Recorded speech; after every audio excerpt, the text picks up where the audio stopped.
All right, everyone, welcome back to the Dungeon Gambling Hour presented by the Average Athletic Podcast Network. I'm your host, JD Brain, alongside Grant Hurlis, and we'll be taking you through the NFL Championship weekend, as well as some college basketball plays. All right, Grant, good to have you back. Episode 3, very successful last weekend. So much fun in the divisional round watching these guys play.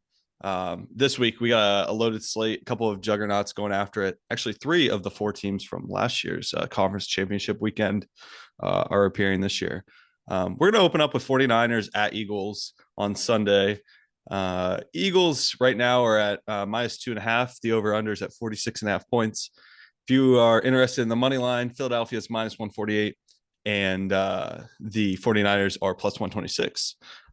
Just some stats to open us up here.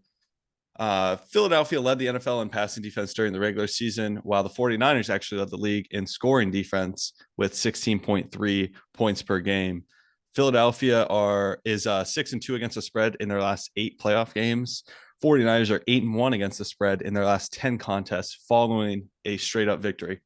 And then the Eagles are 11-1 with a winning percentage of 916 when allowing less than 7 explosive plays this season, which is best in the NFL, way above league average at 0.591.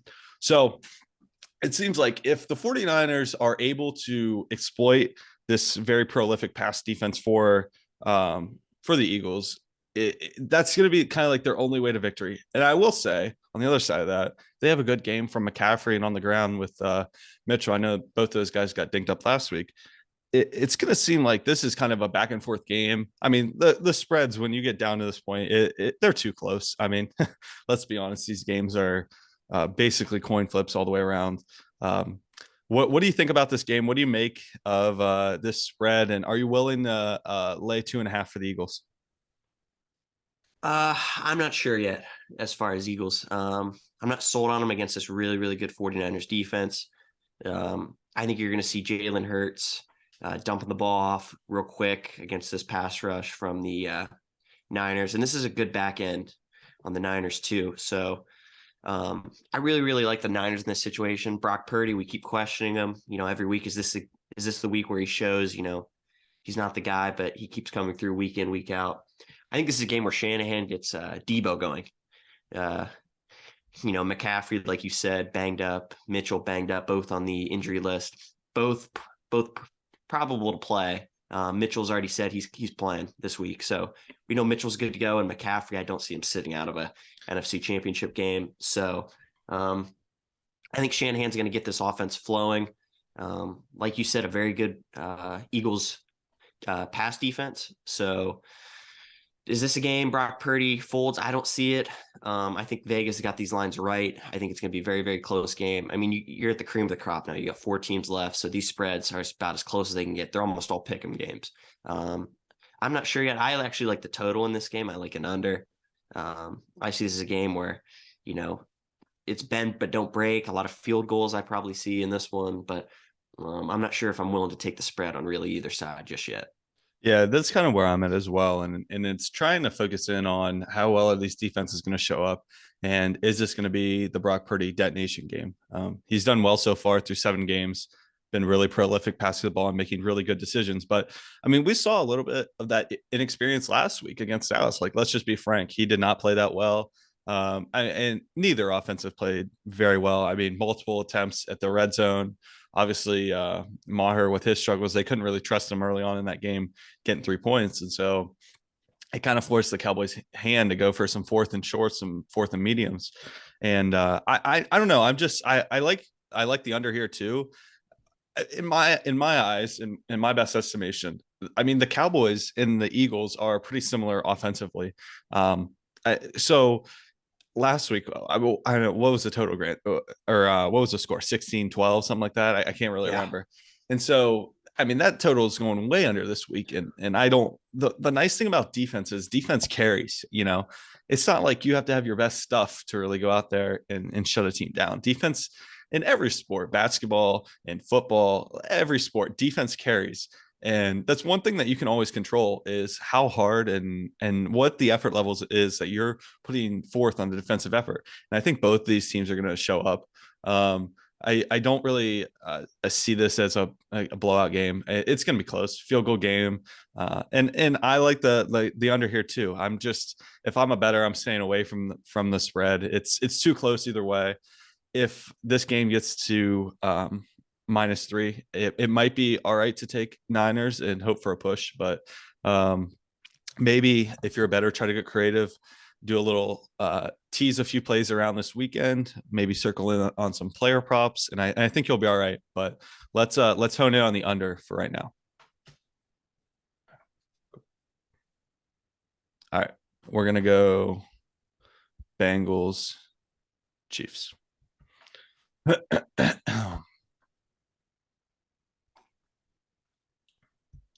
All good?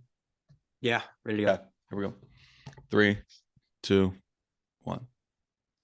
Let's flip back now to the AFC, and we got the Bengals coming in Arrowhead and going to play the Chiefs on Sunday evening. This line has done a ton of moving over this week.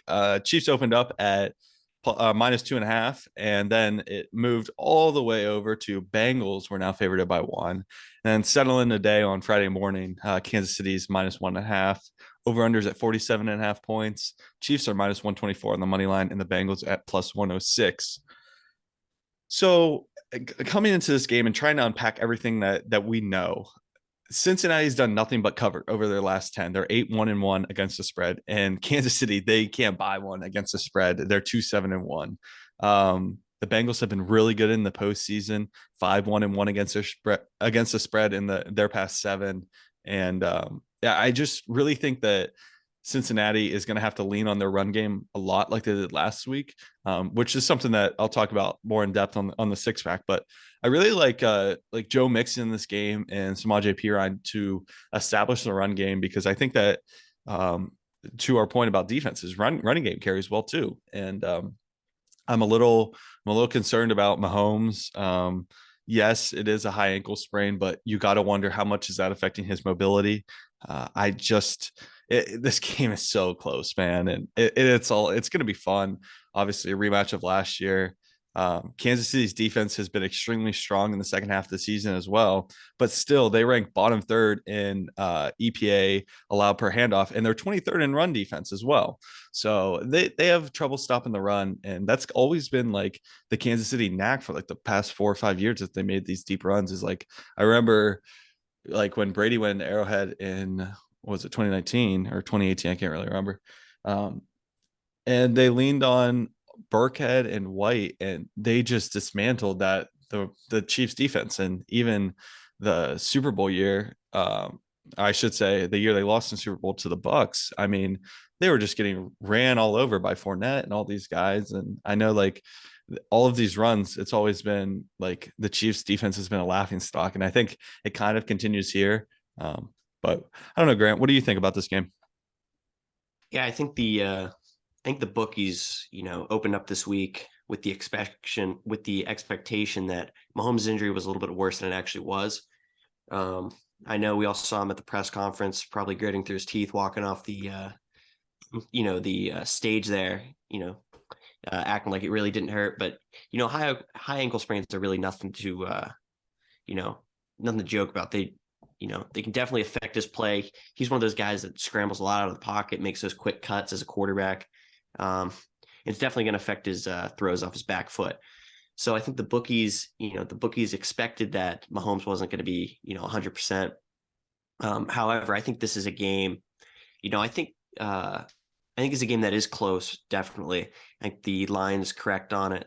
And I think the over-under set it actually correct for this one. For me, though, I think this is where Mahomes finally gets Burrow. I think he, gets revenge on last year. I believe they played twice last year, and Burrow won both. I think, Mahomes gets his revenge here. And a product of the reason they aren't covering very well is, their play style now. They never really had a dominant rusher prior to Pacheco. I think late in games, you expect the Chiefs to be a team that's just going to blow everybody out. They're going to put up 40 and blow you out and cover the spread really easy. That's not really what they are anymore. They get a lead on you, then they pound it with McKinnon and Pacheco. Sure, they're not covering spreads for bettors, but they are winning. The Bengals, on the other hand, have actually been dogs in a couple of their, last 8 games. That's why they're covering so well. I mean, their last loss was against our Cleveland Browns Mm-hmm. on Halloween. So product of, half the issue of covering is winning the game. So, that helps on the Bengals side of things. So I think that's a little bit of an overblown stat, the covering. But I like Mahomes in this one, and you give me Mahomes at plus odds, I'm going to take it. High ankle sprain or not. Yeah, for sure. And that's the way that I'm trying to hone in. And here's a question I'm going to pose to you. If let's just say Burrow does get the better of Mahomes here, is he the king of the AFC? Can you give him that crown? I don't know yet. Until to me, if he wins the Super Bowl, then I think it's definitely in the conversation. I think he Okay. needs a ring to definitely, Mahomes now, he's now been to 2 Super Bowls, 1-1. Burrow has made it to one. And I think, this would put him right, right where Mahomes is really at. Yeah. And Mahomes, a little bit of a better of an O-line. Yeah. Playmakers, I'd give the edge to Cincinnati. So I would Burrow's been a too. little I bit would more, too. he doesn't have a dominant tight end like Kelsey. To me, Kelsey's treated like a wide receiver one. That's Yeah. the way he is. He finds the open spots and zones. He's a matchup nightmare for linebackers, safeties, whoever you put on him. You put a corner on him, he's too small. Put a linebacker on him, he's too slow. So just a matchup nightmare for defenses. But I think until Burrow, proves it in the Super Bowl, I think you still got to give the edge to Mahomes. Yeah, I think that's fair too. I think obviously we know that Mahomes is probably more talented. I don't think that's up for debate. It's just this Burrow and Cincinnati, they show up big in the playoffs, and it's been now the second straight year where it's like that's like a tough draw. Like you never want to go play Cincinnati. It seems like in January now. And to your point about Kelsey, he's almost taking on like I mean, I was never really old enough to remember him with the Chiefs, anyways, but I was old enough to remember him with the Falcons. Tony Gonzalez, that's who Kelsey reminds me of. It's just like he's got this God given ability to just catch passes, and I think like yes, he can block, but he's like not as good of a blocker as like Gronkowski was, and Gronkowski could do everything on the field, but it seemed like Kelsey is just so gifted at catching, like just catching these like crazy passes and stuff like that. He's got really soft hands, and it's almost like when you're playing basketball and the team's running like a 2-3 zone on you, and he always finds the soft spot of the zone. What do we talk about in basketball? Yeah. How do you beat the zone? You got to find the soft spot. He does this exact same thing in football. He finds the soft spot of the zone, turns around and gets to the sticks, and he makes catches and plays and helps his quarterback out. So I do think a little bit of the edge should go to the Chiefs there. And if your quarterback's gimpy, what can you do as a team to make sure you guys win? You got to be able to run the ball. Your defense has to step up, and your receivers have to help your guy out. They have to come back to the ball. They have to do a little more work breaking off their routes and really trying to help Mahomes out, because if they don't do that, this could easily be a Cincinnati win. But with all those things in place, if they do it, I think the Chiefs got a good shot. All right, so that wraps up our NFL discussion, and now we're going to get to move into our favorite segment of the show, the Dungeon Six Pack. And last week, what do I say? 5-1. If you tail us, we make you money. It was a lot of fun. We'll go through the plays real quick in case you missed the last show. Kelsey over 80.5 receiving yards hit. Kansas City -3.5, parlayed with Philly -1.5. That was a no-brainer hit. Zay Jones over 4.5 receptions hit. And I just want to give a shout out to that guy in our comments section who let us know about Zay Jones. Grant, do you have anything to say to that guy who wasn't believing in Zay Jones? Yeah. So Super Bend went onto our Instagram comments, didn't like the pick, had a few choice words for us. Yeah. But unfortunately, it did hit. I'm sure he was very upset once he saw them give the ball back to the Jags there, and Zay Jones on a little corner route on the right side of the field there locked it up for 5 receptions. So little tough down the stretch. He only had 1 or 2 receptions at halftime, but I'm sure Super Ben was excited about that and ready to call us out. But he's got that piece of shit electric bike in his profile picture. And, if he tailed us, feel free to replace it, man. I mean, like, I get it. I mean, if you're a hater, you're a hater, but tail us will make you money, Super Ben. Yeah, I mean, and speaking of that too, it's just like, how's it feel? I think for us, we're like Bill Laimbeer and Isaiah Thomas, man, the bad I boys think of so. Yeah, we are '89. Like, you the don't want to bad see boys us of in, sports yeah, betting. yeah, you don't want to see us in the Eastern Conference, let alone sports No. betting. And I think, I mean, we might have to put on the bad boys mantra. Yeah. I know we got something cooked up for you in a couple weeks with, Yep. we won't, I won't Yeah. tease that Don't yet, share. but I wouldn't share it just yet. no, Yeah. but we got stuff coming, man. And Super Ben, thank you though. We keep receipts. yeah, for sure. We keep receipts, and I might even get that comment on a flag and hang it behind me That where would be my good. jersey's on. Yeah. Yeah, that'd be Yeah. Of cool. It's just like it feels like really good to have like your first hater on the show. It's awesome. I course. love it. Yeah. You do Um, something right. yeah, that's right. Exactly. To finish off, our fourth win was Bengals plus 5.5.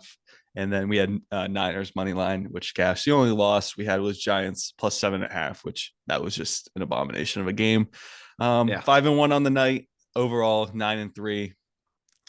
I don't know what to say. You got to start telling us. I know we got some Yeah. buddies. That was a really good week. I expect to have another really good week, Yeah, coming up this weekend here for the NFC AFC championship. So keep yeah. tailing the six pack in the long run. You're gonna make money, guys. Just tail Yeah, us. yeah, keep believing. And we're gonna do a couple picks from the conference championship, and then we're actually, we can't put out all picks from the conference championship. There's not enough to pick from and stuff that we feel confident in. So we're gonna throw in two college basketball bets for tonight. Grant, yours is for tonight, correct? Yes, tonight. Yes. So we're gonna throw in two college basketball picks for you, get you 4 NFL picks, and send you on your way. So hopefully you listen to the show tonight, get your picks in before 7, and we can do this thing. But Grant, I'm gonna throw it over to you. First play in the 6 pack. Yeah, so we went teaser last week with Bengals Eagles. We're gonna go teaser again this week. Bengals plus 7.5, Niners plus 7.5. Odds actually just changed. They were originally at 130 on this play. Now they're down to 124. So line's moving in our favor. More value on this play now. And I mean, I don't see any of these conference championships getting out of hand. So I see these games both being close. Maybe not field goal games, but 7, you're still within that 7.5 range, even on a touchdown game. What you're seeing a lot actually in what's been covering spreads, at least on my end, JD, you can probably attest this too, is teams up 10, okay, or down 10, I guess it would be in the fourth quarter. They love taking that field goal They with do. with only say 2 or so minutes left, because as a coach the thinking is, okay, kicking a field goal, time's done there, and then at least at the end of the game we can go for a Hail Mary after an Yeah. onside kick. So a lot of spreads have been covering just from those late game field goals where a team's down 2 scores. So not necessarily exactly what may happen this week, but something to keep in mind, late game and spreads. But Bengals plus 7.5, Niners plus 7.5, lock it in. Yeah, I love it. And speaking of just that scenario that you were talking about, it's just so funny too, because the nice thing about that is, say they kick the field goal, they get it from 10-7, and worst, literally absolute worst case scenario is they run out the clock and you still win. Exactly. You're still Yep. covering, because Correct. if their defense can't get a stop, is what it is, and take your plus 7.5 and get out. I'm gonna move on to a couple player props. I don't have any really straight up plays today. My first player prop is going to be over 59.5 rushing yards for Joe Mixon. So I had this bet, I want to say when they played the Ravens, and he only ended up with 39 yards, kind of got defeated. I'm gonna attribute that a little bit to that offensive line. And then as I'm watching last week, this guy in this running attack literally was imposing their will on the Buffalo Bills. And I think that the Bills defense is better. Like, yes, they did lose Von Miller earlier on in the year. I think the Bills defense is much better than the Chiefs defense. And so I'm trying to get this. Mixon only got to get 60 yards. If you don't like Mixon at over 59.5, take him at anytime touchdown score. If they get within the 5, the ball is going to him. But I love this bet here, and I think Mixon's going to be a home run. The offensive line did a really, really nice job last week. We know that the Chiefs can get gashed by the rush. I think earlier in the show I said 23rd in the league, and so I think it's definitely a good possibility, and I'm very confident in this play. Grant, can you give me play 3? Yeah. So for our third play and my second play, I like the under in the Niners Eagles game. I'm going to keep it real simple with our second play. Obviously, not a huge slate to go off of, but I like the under in this game. Both these defenses are top 2 in the league. Very good pass rushes, have good ground attacks. Obviously, Niners a little bit more of a dynamic rushing attack. You got Debo who can come into the backfield, Eli Mitchell, McCaffrey. No, also this is a team that's going to try to keep possession of the ball. There's going to be lots of running. At least that's on the Niner side. And, both these teams can run up the score against worse teams, but I don't think this is really the case here. You're getting the best 4 in the league now. And honestly, I'd be surprised if either team puts up really more than 20 points in this game.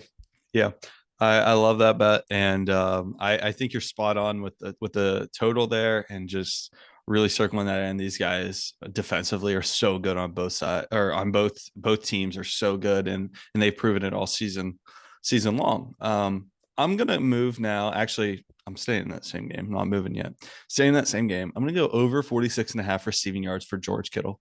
I think if the 49ers want anything to do with this game, they're going to have to get their targets involved. I know you talked a little bit about Debo earlier on in the show, but with a banged up Mitchell and McCaffrey, if they have to go to the passing game, say they get down early 7, I don't know, 10-0, they're going to have to pass the ball, and Kittle's going to do exactly what I said last week that Kelsey did. I mean, that Kelsey pick was a home run, and I think Kittle was in a perfect spot here at over 46.5. I really think that with Purdy on the move, he's going to have to look for Kittle on these 8 to 12 yard checks over the middle of the field. And the nice thing about a over under this low, I'm going to call it low, just basing off of what normal, I guess, star tight ends are. The nice thing about it is if he catches one ball for 25 yards or 30 yards, we're 2/3 of the way there. And so Right. it takes me back to last week, and it was funny. We were talking, we're telling everyone how much shit Diggs gets. I think that play really changed the game where he didn't hit Kelsey. Yeah. I'm sorry, Kittle. He makes the bobbling catch, and I think Mm-hmm. like I want to say 15, maybe even 10 years ago, I literally think Kittle is going off on a stretcher, and Yeah.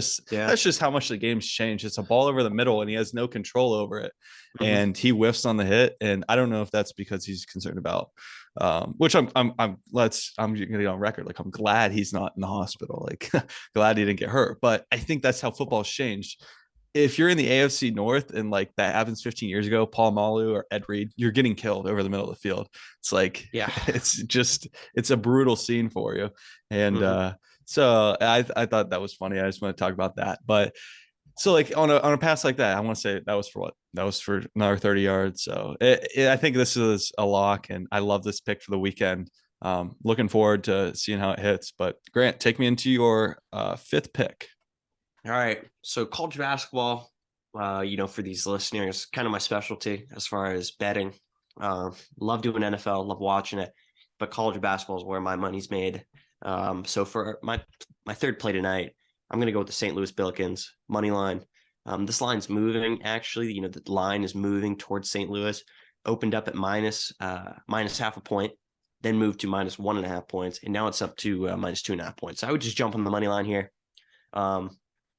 St. Louis on a 5-game win streak, boasting the 26th best assist to turnover ratio, and compared to Davidson, who they play tonight, they have better rated offensive and defensive efficiency ratings. They're 12th nationally in rebounds per game, facing a Davidson Wildcats team who's averaging 30 per game, 286 most, giving up 33.7 rebounds a game. So I think the Billikens are just going to control the boards tonight. They're going to be the team to beat, and they're going to prove it tonight on the road Friday. I Tonight. like it. I like it. And the best part about this show is once we get done with the NFL, we're really going to hone in on college basketball. And Yep. this guy, I got to tell you, everyone, this guy Grant, man, finds My the bread most and butter, man. obscure bread and butter, and it's like these obscure games. No doubt about it. I have the utmost confidence in this guy coming into March, and it's going to be fun. For my final pick, I'm going to have to ride with Daniil Robinson in the Cleveland State Cleveland Vikings. All State right. Vikings. I trust this squad. I got them at minus 3.5 tonight against Purdue Fort Wayne. earlier in the season, Cleveland State beat them by 12 over at their place. And so we're playing in the Wolstein Center tonight. It's going to be fun. This team's fighting for a spot in the Horizon League. They're third right now. They need to win tonight to get within a half game of the lead. And if they want anything to do with March, it starts now, man. And we got to lock up home and get it all done. And so we can have home. Cleveland State, I should say, not we. Cleveland State should have home through the tournament. And I think it's going to be fun. I trust Deshaun Parker and these guys. They've been testy all year. Obviously, Cleveland State lost their head coach, Dennis Gase, to Mizzou this past year. And we lost Demoy Hodge, Horizon League two-time defensive player of the year. We lost Go Million, lost a couple more guys, bench guys. So Cleveland State really was wiped clean this year. And Daniil Robinson, he's done a really nice job of cleaning up this program and trying to push these guys to March. And I think a Horizon League title is in the realm of possibility for this team. It's going to be tough. Obviously with YSU, Milwaukee, a couple other teams on the other side. But tonight I'm riding with Cleveland State -3.5. All right, that wraps up our six pack, and it's gonna hit again. You guys have to tell us. It's gonna be a fun week. Make sure you get those college basketball plays in tonight. This show's going to be up around 4 or 5 Eastern time. You got about 2 hours to do it. Hopefully you guys get to the show and you're able to tell us. We're going to put out the picks on Instagram tonight as well. So if you don't get to listen to the show, check us out on Instagram. We post all of our six-pack plays there and just a few snippets. If you can't watch the full show on YouTube, we post the six-pack there, some of our favorite plays. And I do want to encourage you guys. We do have a YouTube channel where you can see our faces and our reaction, our takes all live with the audio. And if you don't have time or you're not at home to watch the YouTube video and you're on the run or in the car driving to work in traffic, whatever it may be, we're on Apple Podcasts and Spotify too. And that's a very, very nice place for you guys to leave us comments and feedback, leave us a rating. Tell us how you like the show. It's kind of hard to judge necessarily on YouTube with the whole thing with the likes and dislikes button. It's so vague now. But if you guys get a chance, please leave us a rating on Apple Podcasts and Spotify. That's where we make our bread and butter for the podcast itself. That's what the video is, just an extra supplement, and I'm glad we have it. But the main goal of this is really a sports talk show and getting everything done and put up on the internet. So Grant, any closing words? Yeah, guys, keep tailing. We will make you money in the long run. I've got a company out by me, Ernest Trucking LLC. The CEO of this company, guys, he's making money every week on us, tailing us with big bucks. So we're the working man's better, the blue collar handicapper. And guys, keep betting. 99% of bettors quit before they hit the big win. So keep going. I can't wait to get into next week. Yeah, I know. I'm excited. We're going to have a little bit of a different show next week. Probably going to hit some different sports, maybe some NBA, maybe some NHL, definitely some college basketball though.